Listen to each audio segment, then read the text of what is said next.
Welcome to TrueCircles.net. We are now speaking to Mr. Vasudev Devnani. He is the former state minister, two-time MLA from Ajmer constituency. तो sir, आप यहाँ पर अजमेर में आप third term के लिए लड़ रहे हैं, तो आपके सामने सबसे बड़े चैलेंजेस इस वक्त क्या हैं?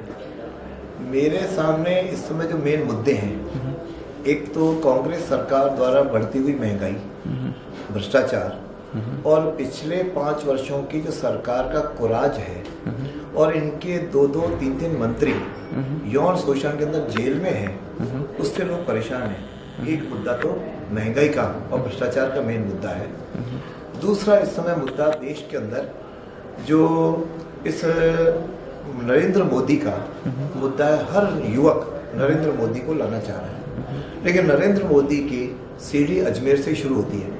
जिस पार्टी की सरकार जिस स्टेट में होती है वहाँ से अधिक एमपी जीत के जाते हैं। तो राजस्थान के अंदर वसुंधरा जी की सरकार बने, इसके लिए मोदी के लिए आवश्यक है राजस्थान में वसुंधरा की सरकार बने, और वसुंधरा की सरकार के लिए आवश्यक है हम लोग जीतें। तो नेशनल पॉलिटिक्स स्टेट तो ये सारा जो चुनाव है वह इस समय नेशनल पॉलिटिक्स के साथ इसका जुड़ाव है। नंबर 3, अजमेर के अंदर जो मेरे सामने कैंडिडेट है वो एक तरह से कैंडिडेट नहीं लड़ रहा, पूरा सीएम लड़ रहा है। He is the representative of CM. Gopal पायती is the main pattern CM के हैं। तो इसीलिए मेरे सामने एक तरह से मुख्यमंत्री का प्रतिनिधि चुनाव लड़ रहा है। लेकिन आम जनता के अंदर पिछले 5 वर्षों में मेरे सामने वाला बिल्कुल गायब रहा, और एक तरह से कांग्रेस की सरकार है लेकिन अजमेर के साथ सौतेला व्यवहार हुआ। तो मेरा सबसे बड़ा मुद्दा जो अजमेर की जनता के साथ है वह सौतेला व्यवहार जो अजमेर के साथ हुआ। उसमें मेन रूप से इतनी सारी यूनिवर्सिटीज खुली, लेकिन अजमेर में एक भी विश्वविद्यालय सरकार ने नहीं खोला। अजमेर की जो पानी की समस्या है, अजमेर की जो ट्रैफिक की समस्या है, अजमेर के साथ जो यहाँ की कानून व्यवस्था है, यहाँ के मेन समस्याओं के ऊपर इवन सड़कों की समस्या है, इस सरकार ने इन सारी समस्याओं की अनदेखी की है। इसलिए जनता इस शासन के साथ बड़ी त्रस्त है। तो sir, you have been education minister, तो आपके पड़ोस की कॉन्स्टिट्यूएंसी पुष्कर से जो नसीम अख्तर जीत के वो भी एजुकेशन मिनिस्टर रह चुकी हैं, तो आप अपने उनके और अपने टर्म में अगर डिफरेंशिएट करके कुछ अचीवमेंट बचा सके तो क्या होगी? से मेरे अचीवमेंट्स हैं, पर्टिकुलर शिक्षा के एजुकेशन में आप लेना चाहेंगे कि अजमेर के अंदर सारे नॉर्थ इंडिया का पहला महिला इंजीनियरिंग कॉलेज मैंने अजमेर में खुलवाया। नंबर 2, बॉयज इंजीनियरिंग कॉलेज का जो एक छोटे से 2-4 कमरों में चलता था, उसके लिए 6 करोड़ का मैंने एक भवन बनवाया।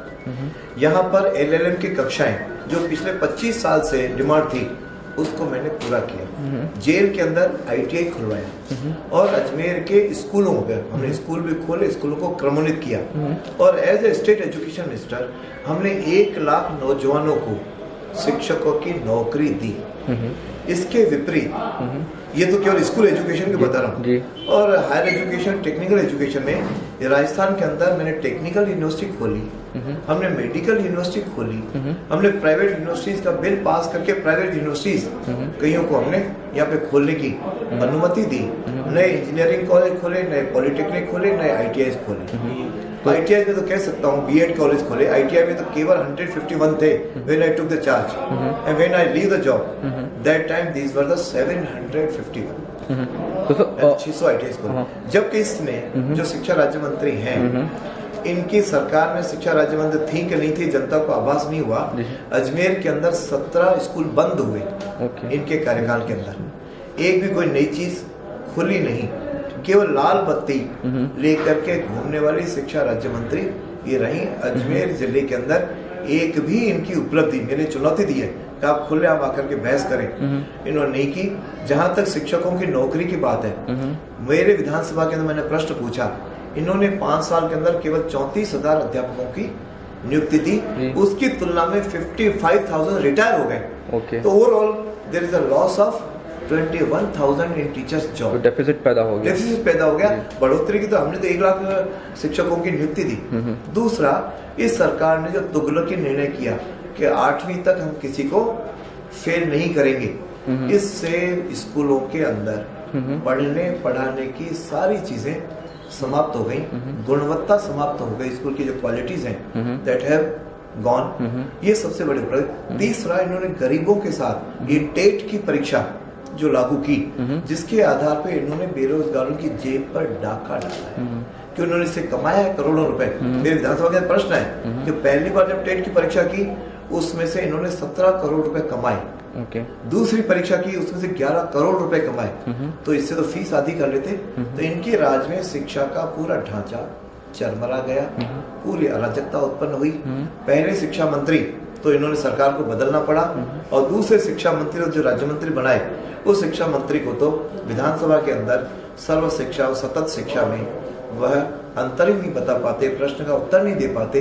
तो शिक्षा का बेहाल इस राज्य के अंदर हुआ है। इसलिए शिक्षा राज्य मंत्री का पूरा कार्यकाल केवल लाल बत्ती के घूमने के अलावा अजमेर पॉइंट ऑफ व्यू से या राजस्थान पॉइंट ऑफ व्यू से शून्य है। सर, अगर पॉलिटिकल मसले पे है तो यहाँ का इक्वेशन ऐसा रहा है कि ट्रेडिशनली सिंधी कम्युनिटी ने रिप्रेजेंट किया अजमेर को, और इस बार कांग्रेस ने फिर से एक गैम्बल किया है कि नॉन सिंधी को, एक वैश्य को उन्होंने टिकट दिया है। तो और एक दूसरे जो कम्युनिटीज़ हैं उनमें एक लेफ्ट आउट का वो जो की फीलिंग है, आपको लगता है कि ये गैम्बल कांग्रेस की जो वो आपके खिलाफ पोलराइज कर? ये जो चुनाव है यह मुद्दों पे लड़े जाते हैं। इस समय लोग महंगाई, भ्रष्टाचार से, कांग्रेस के स्टेट के कुशासन से परेशान है।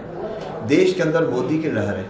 तो यहाँ किसी प्रकार का कोई जाति के आधार पर चुनाव नहीं हो रहा। चुनाव भाजपा वर्सेस कांग्रेस है। ये ठीक है कि मैं सिंधी हूँ, सिंधी होने का मुझे गर्व है, लेकिन पिछले 5 वर्षों के अंदर मैंने सभी समाजों में अपने ग्राह्यता बना करके जिस प्रकार से उसका समर्थन मैंने प्राप्त किया है, उससे कांग्रेस के अंदर बौखलाहट है।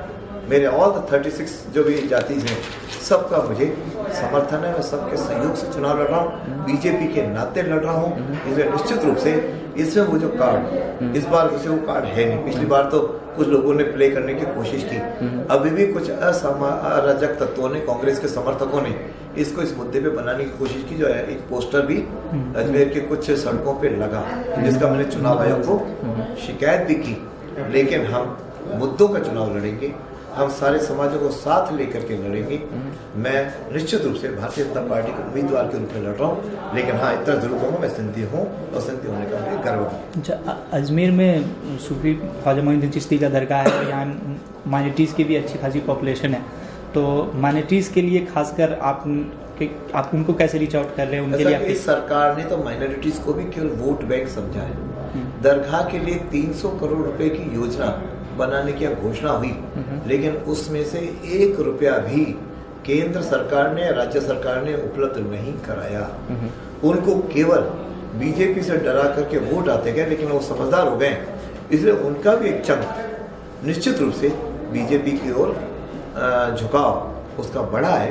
कितना परसेंटेज बढ़ेगा ये आगे का विषय है, लेकिन निश्चित रूप से पहले की तुलना में आपने कहा नेशनल पॉलिटिक्स में मोदी जी का एक वेव है और उसकी बात की आपने, लेकिन वसुंधरा जी की अगर इमेज देखें, दोनों की इमेज में बहुत फर्क है।